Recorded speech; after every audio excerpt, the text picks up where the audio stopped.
وضو کر رہے ہیں اور سر پر کلپ لگا ہوا ہے یا ہیئر بینڈ لگا ہوا ہے تو کیا اس کو مسح کے وقت اتارنا ضروری ہے؟ نہیں، اس کے سمیت مسح کیا جا سکتا ہے، کیونکہ بالوں کا ایک بڑا حصہ جو ہے اس پر کوئی چیز نہیں ہے. کیونکہ ہر بال تک گیلا ہاتھ پہنچنا ضروری نہیں، بس جو چیز سامنے ہے اس کے اوپر کر سکتے ہیں. جیسے پگڑی کے اوپر سے جا سکتا ہے، اسی طرح کلپ یا ہیئر بینڈ کے اوپر سے بھی جا سکتا ہے. سوال یہ ہے کہ کانوں کا مسح کرتے وقت اگر بیچ میں ایسے ٹاپس پہنے ہوئے ہو کہ ان کا لاک جو ہے وہ بڑا ہے اور پیچھے سے آ کے ایک بڑا حصہ کور کر لیتا ہے، تو کیا اس صورت میں مسح ہو جائے گا؟ نہیں، اس صورت میں مسح نہیں ہوگا.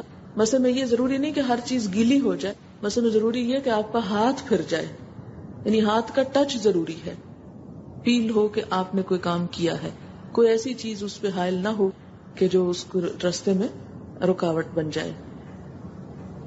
ٹائم میگزین کی رپورٹ کے مطابق ایک ریسرچ کی گئی کہ جسم کے کن حصوں کو آکسیجن کی زیادہ ضرورت ہے، تو اس میں یہ تھا کہ نیلز کو بہت زیادہ ضرورت ہوتی ہے، اور پانی جو ہے وہ آکسیجن اور ہائیڈروجن سے مل کر بنا ہے، تو جب پانی نیلز کو ٹچ کرتا ہے تو اس میں آکسیجن کی سپلائی نیلز کو زیادہ بہتر طور پر ہوتی ہے. اسی طرح یہ کہ وضو میں جتنے بھی حصے پانی کے زیر اثر آتے ہیں، حتیٰ کہ کان تک کو جب تھوڑا سا پانی ٹچ کرتا ہے تو وہ سارے کے سارے انسان کی صحت کے لیے نہایت ضروری ہیں. لیکن یہ ہمیشہ یاد رکھیں کہ ہم ان کی ایڈوائس پہ نہیں کریں گے، ہم اللہ کے رسول صلی اللہ علیہ وسلم کی سنت کے مطابق کریں گے. یہ حدیث ابھی گزری ہے کہ شرمگاہ کو ہاتھ لگانے سے وضو ٹوٹ جاتا ہے، تو کیا بچوں کی نیپی چینج کرنے سے یا ان کو دھلوانے سے بھی ٹوٹ جاتا ہے؟ جی ہاں، بالکل ٹوٹ جاتا ہے. اگر آپ وضو کے بعد بچے کو صاف کر رہے ہیں اور اس کی نجاست دھو رہے ہیں اور آپ کا ہاتھ جو ہے ان کے اس کو لگ رہا ہے، تو بھی آپ کو دوبارہ وضو کرنے کی ضرورت ہے.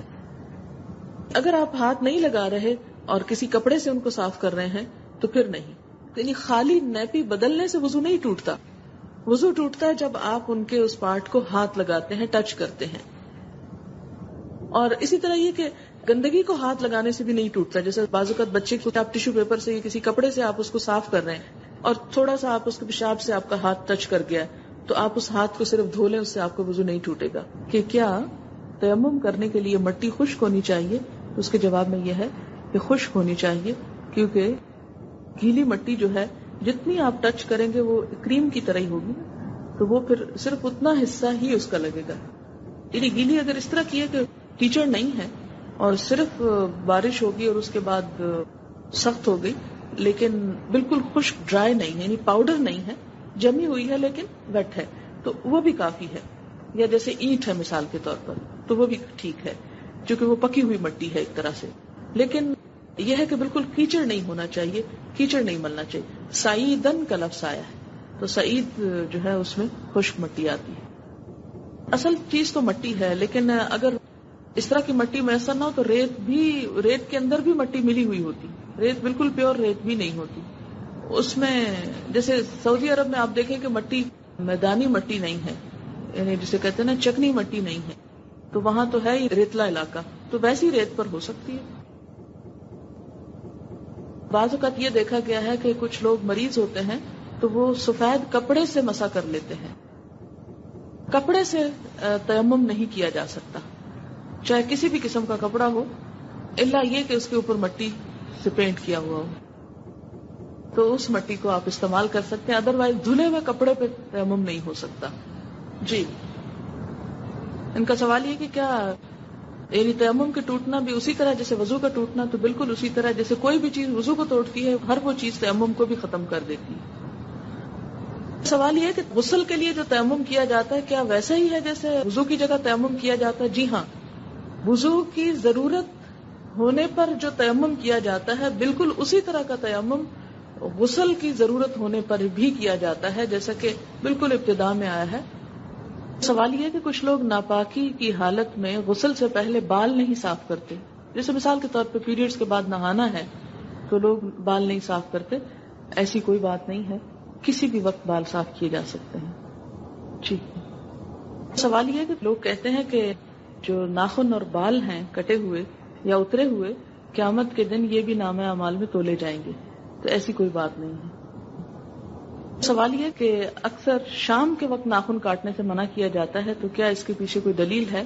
یہ بھی ہمارے توہمات میں سے ایک توہم ہے، اس کے پیچھے کوئی دلیل نہیں ہے. جی.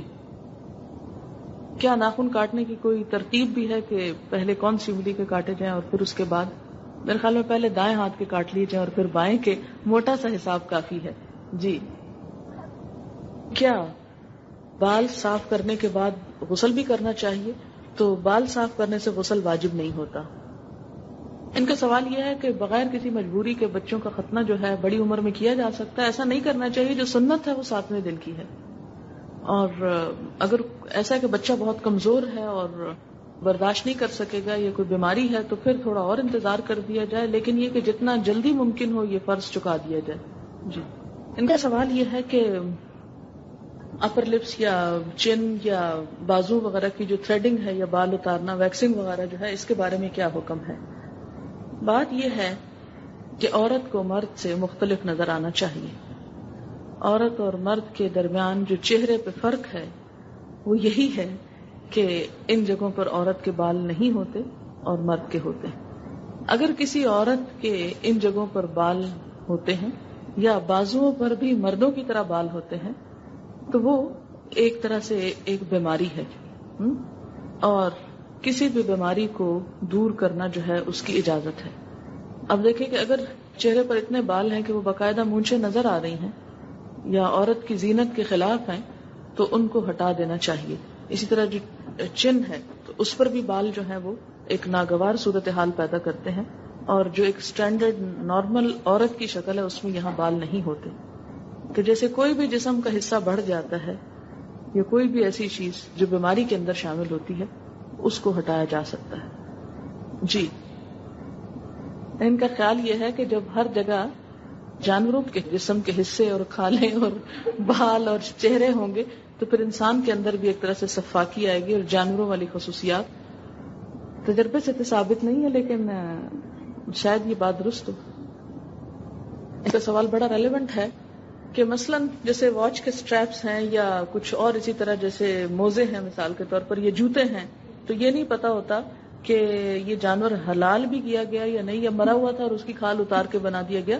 تو اس میں واضح طور پر حکم موجود ہے کہ جو حلال جانور ہیں اگر وہ مر بھی جائیں تو ان کی کھال کو جب رنگا جاتا ہے، اسٹرلائز کیا جاتا ہے تو وہ پاک ہو جاتی ہے، اس کا استعمال جائز ہے.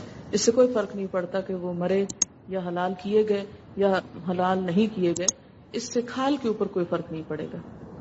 وآخر دعوانا الحمد للہ رب العالمین.